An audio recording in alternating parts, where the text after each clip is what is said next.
Did have a couple guys cramping up with the heat, but our defense played tough. Showed some things there we got to build off of, just not good enough. Scoring touchdowns, obviously, not acceptable. And then too many penalties. Disappointed. The special teams penalties really hurt our offense, set us back inside the 10 at times, inside the 15. So just every time we get a decent return, it seemed like we had a penalty. So can't do that, but just play the game. You learn from week 1, and you move on to week 2. Questions? Tom, if you'll forgive kind of just the obvious, what was the thought process behind essentially splitting the quarterback reps, and did you feel like either guy gave you something to think about that maybe you weren't already, maybe didn't already feel like you knew about going? Yeah, I just thought I'd be very open about the process. So went through the whole thing. I said we made our decision. Our decision was to play them both in the first 2 games. So Sorsby started this week. Tayven starts next week. And the guys know that. They knew that ahead of time.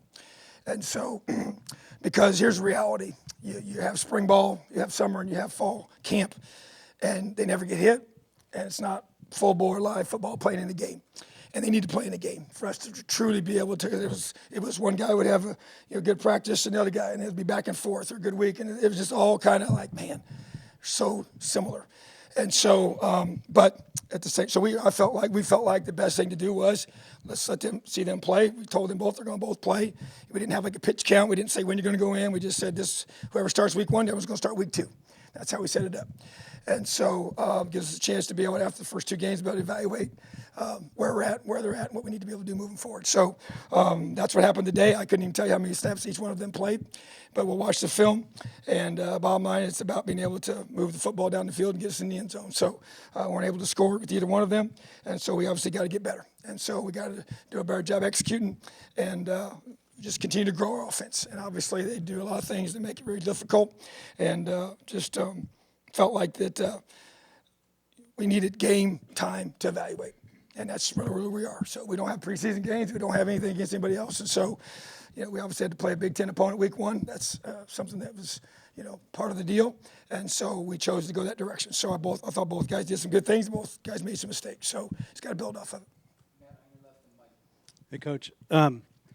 Obviously, the opponent has something to do with this. That's really talented defense, but you guys struggled to throw the ball and really nothing downfield. Was it kind of the game plan to do that, or would you like to see more shots down the field? I would say it was, probably a little more conservative than we, even in that game, would like for it to be, So, but there's certain reasons for that, without question. So, but yeah, we got to be able to do that, and that's going to grow for sure.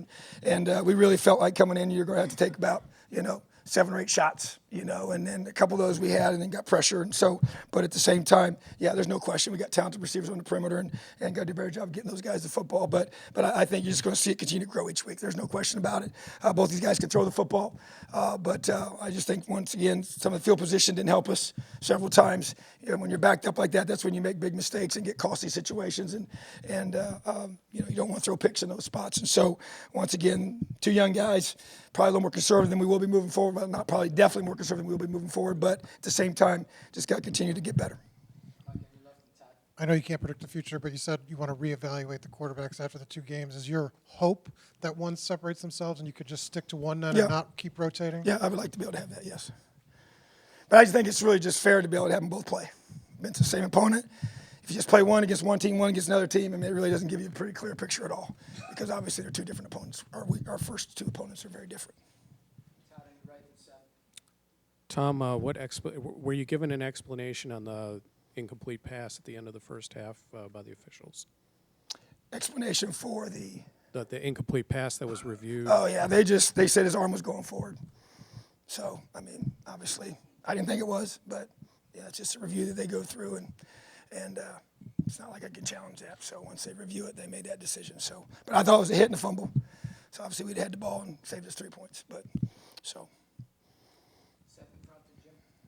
Tom, your defense, gave you a chance, for most of the game today. It seemed like, especially in the middle, Aaron and Jacob really kind of set the tone. How big of a catalyst is it when you get good play from your linebackers? It's huge. Like that? I was really proud of Jacob. Obviously, we've never seen Jacob play in a game, here, just on film at Stanford. And so I thought that he did a really good job. And I think he's played the way we expect him to play. So we're excited about those two guys. They're two big physical guys that can both run and make plays. So we showed some guys some signs up front too to be able to do some things that are going to be very important moving forward. So just got to keep getting better. And I like to look in our guys' eye. I mean, there's no doubt a lot of disappointment in that locker room, but at the same time, we got to be able to look ourselves in the eye, make corrections, and get ready for a short week. Tom, follow up on that a little bit with the secondary of the defense. There was a lot of questions coming into this game, especially going against one of the, if not the best receiving corps in the country, and it looks like they passed that test today. I believe so, and obviously, you don't know until you go do it. I was really concerned about that matchup without question, and it is. I know for a fact those receivers are special, and the one is probably the best we've ever gone against since I've been coaching in my entire career. And so just to be able to do, to keep those guys in check was very critical. And it was a combination of some pressure up front as well as the guys covering on the back end and just trying to do a good job of disguising things. And that's just, you saw how we're going to play. Man, that's the system. That's who we are. That's what we want to be able to do, mix things up, confuse people, got some length in the back end, got some playmakers. I thought we dropped 2 picks. They would have been tough catches. We dropped 2 picks. They ended up getting 6 points off of 2 field goals that we got to make plays on. But I was very encouraged by our secondary. As you said, I mean, there's a whole bunch of new guys. And then you got Jamari Sharp, who's a redshirt freshman that didn't play much last year, and he really played a lot today. And so a lot to build off of, a lot to be excited about in that area. We just got to keep battling, keep getting better.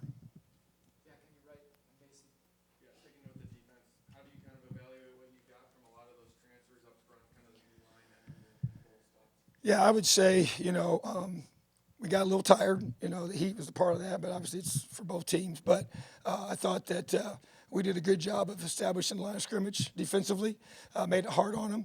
We gave up a couple creases there, but not very many, and we've struggled. I mean, you can go back and look at the stats if I need to help you on that, but we have not done a good job stopping the run against these guys for many years now. Even in the year we played them close, it wasn't because we played great run defense. I mean, it ran all over us, and so we made a concerted effort. Obviously, we went out and found guys that we felt like give us some size and length and ability to help us do a better job physically, but also just made sure we just worked so hard on our run fits all fall camp, all spring long. So I think there's a lot to build off there on that without question. You got to stop the run, and we got some talented DBs that help us when they do have to throw in some guys that can pressure them. So, there's no question. They had new quarterbacks too, so having new quarterbacks creates, a difficulty for an offense without question. But at the same time, they've been a machine on offense for a long, long time and got some really, really talented football players in the backfield up front and on the perimeter. So I thought our guys did a lot of good things defensively. I was more encouraged by the bows up in the red zone. That's when you got a long drive, you're tired, you're fatigued. I mean, it's a gut check, it's a character check, it's a can you bow up when your body is really, really exhausted and fatigued and make a play against an elite team and a top 3 team in the country. So to me, our guys showed that, forced them to kick several field goals, and that's how you win games. Coach, going back to the quarterbacks, is there a certain aspect of the offense or an element that you feel more comfortable with or is maybe more open with one quarterback versus the other, or are you trying to keep kind of the same offensive scheme for both guys? Yeah, I don't know that we really look at it as that we're changing with those two guys. I think that their skill sets are similar enough. We really will. There may be a couple of things that I wouldn't get, put out that we might say we would do per their strengths, but it's not holistically major, okay? It would be some subtle things within both the run game and the throw game to favor their strengths. But, as a system, though, we just got to keep growing and getting better at it. And like I said, I think they both showed some signs of that and also showed that, they're young, so, but we just got to keep working. I mean, it's one of those situations where, we know what's ahead of us, what we got to do, and I want to see a lot of growth between week 1 and week 2. We say it all the time. It's very, very true.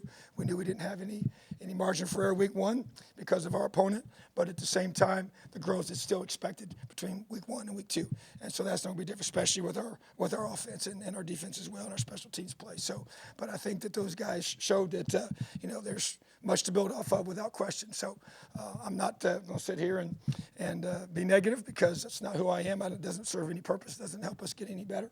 It's just finding the things we can do to get better from now until we play again and really dive into those. And there's no off day this week. Monday's usually our off day. We'll practice on Monday because of our Friday games. So, but you know how I feel about Friday night games. That's not a decision that we make. That comes straight from the Big Ten. So if anyone wants to complain about that, don't talk to me. Okay? And so that's Friday night football is for high school football. Bottom line. And I'll say it till I'm blue in the face until somebody tells me to shut up. So, and I'll probably say it again. Friday night football is for high school football. Coach James Evans, like 54.5-yard average today. What kind of weapon can he provide the rest of the season if he stays this consistent? Well, my big thing for him is consistency, and he was excellent today, and he works his tail off, and every year he just keeps getting better. And so I'm really proud of him. I mean, he's one of those guys. I got to tell him, and I said, like I said this year ago, I got to tell him to stop kicking. He tries to kick way too much in the offseason, summertime. And so, but he's such a hard worker. He cares so much. And not at all surprised. Matter of fact, Coach Guerrero, when he came and joined us, he's like, man, that's the best punter I've ever seen on any team I've been a part of. And I would agree, because he continues to get better. So big weapon for us. And obviously he's got to do his job consistently well. And it helps us flip the field. So got to have everybody doing their job at a high level to win in this conference.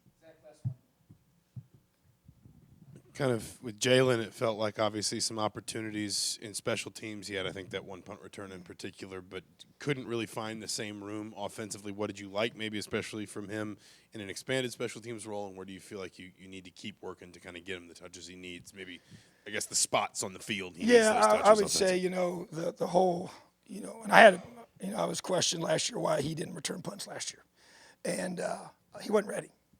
So he struggled in that area to catch the ball. And he has worked as much as James. So James would tell you that J. Lou would be coming to get him every time you're punting. I'm catching. He caught punts after punt after punt all off season to be able to put himself in position to be our punt returner. Because that is a very difficult skill set to be able to do, especially the kind of punters we're going to play against. So that's a huge new weapon. We got to do a great job of making sure we don't get any penalties in those returns. But that's a huge way for us to get him the ball in space, even more so than kickoff returns. We have the nature of the way punts are.